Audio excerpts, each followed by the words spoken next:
December 14th, 1944. Puerto Princesa, Palawan Island, the Philippines. 0200 hours. Long before dawn, in the heat and stillness of a tropical night, the guards at Camp 10 awoke the prisoners early. That alone was unusual. For over 2 years, the 150 American POWs held at the camp had learned the rhythm of captivity down to the minute, when the whistle blew, when the rice arrived, when the beatings came. This didn't fit the rhythm. There were more guards than normal posted around the perimeter. Their voices were sharper. Something in the air had changed, and men who have survived years of captivity learned to read. That kind of changed the way sailors read weather. The camp sat beside an airstrip the prisoners themselves had built, coral gravel crushed by hand, concrete poured with wheelbarrows, and no machinery. Over 2 brutal years of forced labor. Corporal Rufus W. Smith and Corporal Glenn McDowell, both United States Marines, survivors of the fall of Corregidor, had worked that runway since August of 1942. Private First Class Eugene Nielsen had been there just as long. They had buried friends, eaten what the Japanese didn't want, and endured beatings for infractions as small as walking too slowly. When Red Cross parcels finally reached the camp in January of 1944, the guards had already stripped them of medicine and drugs before handing them out. The men understood, better than almost anyone, exactly what their captors were capable of. Dr. Carl Mango and Dr. Henry Knight, a dentist by training pressed into service as the camp's only medical staff, had spent 2 years trying to keep men alive with almost nothing. No anesthesia, no antibiotics, instruments boiled over open fires. One Marine, Private First Class Glenn McDowell among them, had undergone an appendectomy on a wooden table with no painkillers at all, held down by 2 other prisoners while Mango worked. Malaria moved through the camp in waves. So did dysentery, beriberi, and the tropical ulcers that never fully healed in the heat and the dirt. Men who couldn't work were beaten. Men who worked too slowly were beaten. The prisoners had learned, the way people learn to survive anything, exactly how much they could bend without breaking, and exactly how little warning they'd get if the rules changed. What they didn't know, what nobody outside a small circle of Japanese officers knew, was that headquarters in Tokyo had issued an order months earlier covering exactly this situation. If Allied forces advanced far enough to threaten a POW camp, the order read, the prisoners were not to be left behind, not to be liberated, not to be used as bargaining chips. They were to be destroyed, without exception, without a single one left to testify to what had happened to them. It was already being called, quietly, among the men who received it, the kill-all order. Captain Nagayoshi Kojima, in command of the Airfield Battalion, had asked his own superiors weeks earlier what to do about the Palawan prisoners if the Americans landed. Now, he had his answer, and Lieutenant Yoshikazu Sato, the camp's commanding officer, was the man tasked with carrying it out.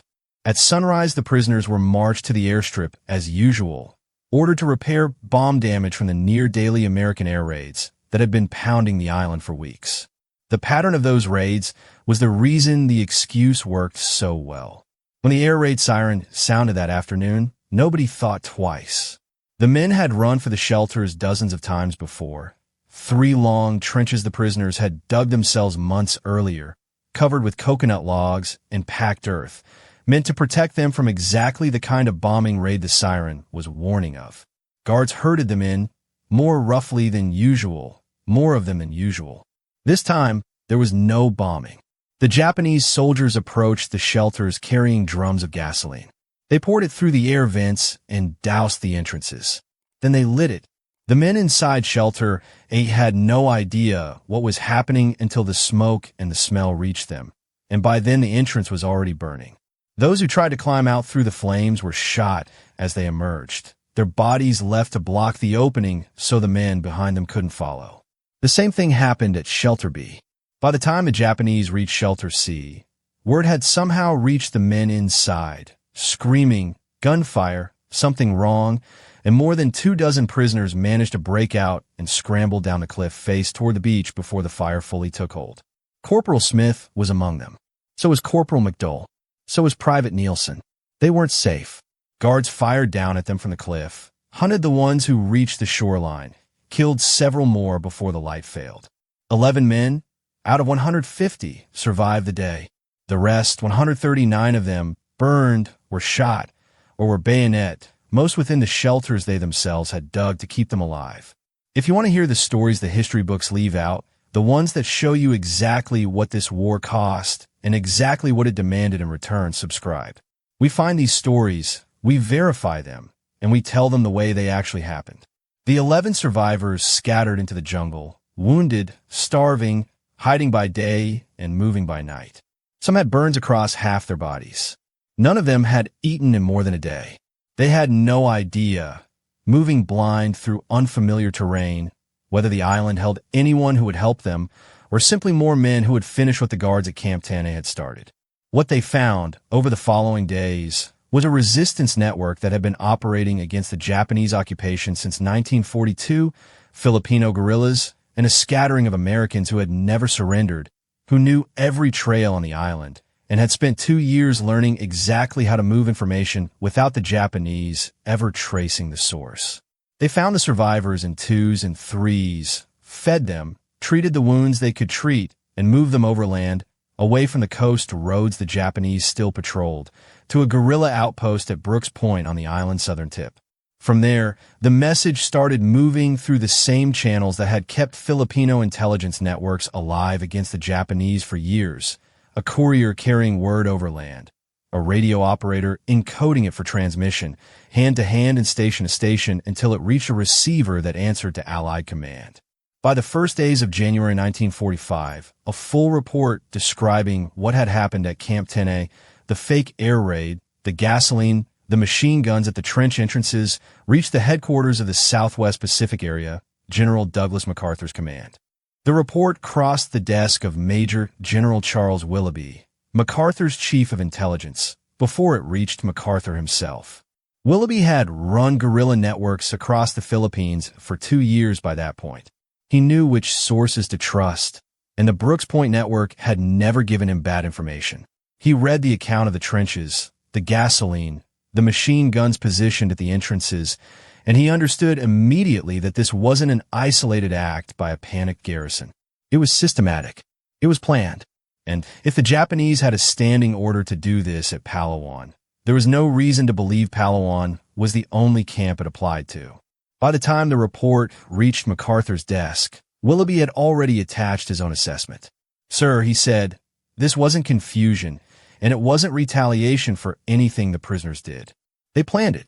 They waited for an excuse that would look natural, and they used it." MacArthur read the account twice. Those who worked closest to him during the war described a particular quiet that came over him when he was genuinely angry. Not the theatrical fury he was capable of for cameras and correspondence, but something colder, more contained. He set the report down. "How many camps do we have unaccounted for intelligence on right now?" he asked. Willoughby didn't need to check. Cabanat 1. Bilibid, Los Baños, Santo Tomas, several smaller camps scattered through Luzon. Thousands of men, MacArthur said. It wasn't a question. He didn't waste time on outrage. "Get the 11 men out first," he said. "I want a plane to Brooks Point as soon as it can be arranged, and I want it done before we do anything else." Willoughby asked whether he wanted a full intelligence review of the other camps first, before committing air assets to a rescue that would tip their hand to any Japanese units watching the coastline. MacArthur didn't hesitate. 11 men are alive right now who weren't supposed to be, he said. "That doesn't happen twice if we sit here debating it. Get them out, then get me everything we have on troop dispositions near every other camp on that list."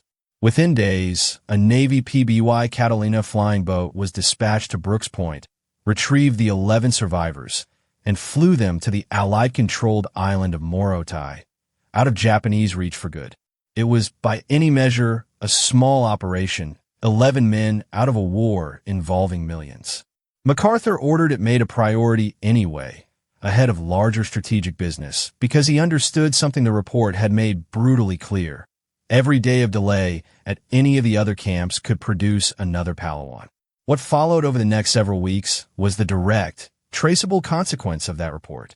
Intelligence on Japanese intentions toward POWs hardened SWPA's approach to every camp still behind enemy lines. Willoughby's office began treating every known camp location on Luzon as a race against time rather than a problem to be solved after the main advance passed through. When American forces began closing in on Cabanatuan, a camp holding more than 500 Allied prisoners deep behind Japanese lines north of Manila, commanders moved with an urgency that hadn't existed before Palawan. The math was simple and it was ugly. The closer Allied forces got to a camp, the more dangerous that camp became for the men inside it, because a cornered garrison with a standing kill order was a garrison with nothing left to lose. On January 30th, 1945, less than a month after the 11 Palawan survivors reached safety on Morotai, a combined force of U.S. Army Rangers, Alamo Scouts, and Filipino guerrillas moved 30 miles behind Japanese lines under cover of darkness, timed their approach against a diversion staged miles away, and hit the camp at Cabanatuan before the garrison had any chance to organize a response. Every prisoner inside was brought out alive. It remains, to this day, one of the most successful prisoner rescue operations in American military history, and the men who planned it, down to the timing, down to the diversion, down to the decision to move at night rather than wait for a safer daylight approach, knew exactly what they were racing against because Palawan had told them precisely what the alternative looked like. The men who had actually set fire to those shelters never stood trial. When American forces landed on Palawan itself in February 1945 to retake the island, Lieutenant Sato, the camp commander who gave the direct order, was never found among the Japanese soldiers who surrendered. Neither was Captain Kojima, nor Lieutenant Sho Yoshiwara, the garrison company commander. It's believed all three were killed or went missing in the fighting that followed the American landing, whether by American fire, by guerrilla action, or simply by the chaos of a collapsing garrison on a doomed island. Whatever the answer, none of the three men who organized and carried out the killing of 139 American prisoners lived to answer for it in a courtroom. But the chain of command above them did. General Tomoyuki Yamashita, commander of the Japanese 14th Area Army responsible for the defense of the Philippines, was captured after Japan's surrender and brought before a U.S. military commission in Manila.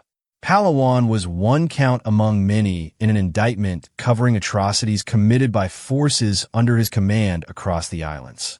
His defense argued he couldn't have known about, let alone ordered, every act committed by scattered units under his authority in the war's chaotic final months. The tribunal disagreed. Command responsibility, the judges ruled, meant a commander could be held accountable for what his forces did, whether or not he personally issued every order. Yamashita was convicted and hanged in February 1946. It remains one of the foundational legal precedents for how modern international law defines a commander's responsibility for the actions of the men beneath him, a precedent written, in part, because of what happened in 3 burning trenches on a Philippine island most Americans had never heard of. 2.5 years later, in August 1948, a second trial opened before a United States 8th Army Military Commission in Yokohama, specifically addressing the Palawan Massacre. The men in the dock this time weren't the guards who had carried the gasoline drums. Those men were dead or missing, unreachable by any court. They were staff officers, men whose direct involvement in the killings was minimal, but whose position in the chain of command meant they had known, or should have known, what was being planned, and had done nothing to stop it or report it. The prosecution introduced a written order, distributed to Japanese branch camp commanders across the region months before the massacre, instructing that in the event of an Allied advance threatening a camp, no prisoner of war was to be allowed to fall back into Allied hands alive. It was the same order Kojima had asked about weeks before December 14th.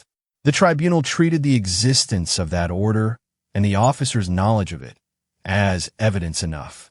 Their silence, the court found, had been its own kind of participation. Separately, Lieutenant Colonel Satoshi Oi, tied to related atrocities against Filipino and Chinese civilians on the island, was convicted, sentenced to death, and executed by firing squad in October 1948. The record, the paperwork, the testimony, the sentences, the written order entered into evidence, became part of the permanent legal history of the war, filed away by men who understood that even if the hands that lit the gasoline could never be brought to a courtroom, the system that ordered it could still be made to answer, on paper, in a record that would outlast every man involved in writing it. Corporal Glenn McDowell came home to Iowa. He carried what he'd seen at Palawan for the rest of his life, largely in silence, the way many survivors of that generation did.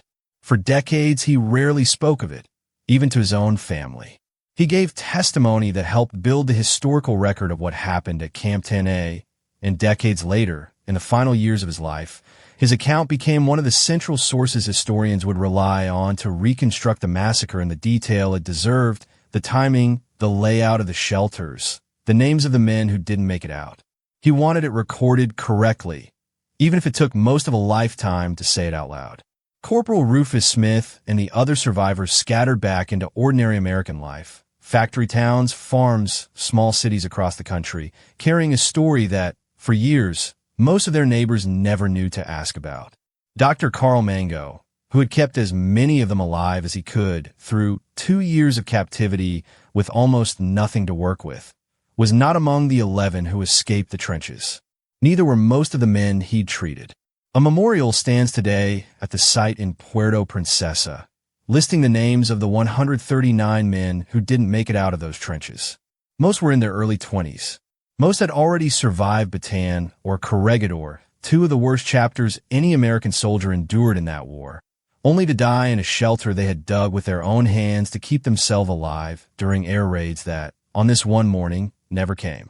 The 11 who escaped carried the responsibility of remembering for all of them, and for the rest of their lives. Most of them did exactly that, not for revenge and not for headlines, but because somebody had to make sure it was written down and said out loud, and entered into a record that would still exist long after every man who survived it was gone.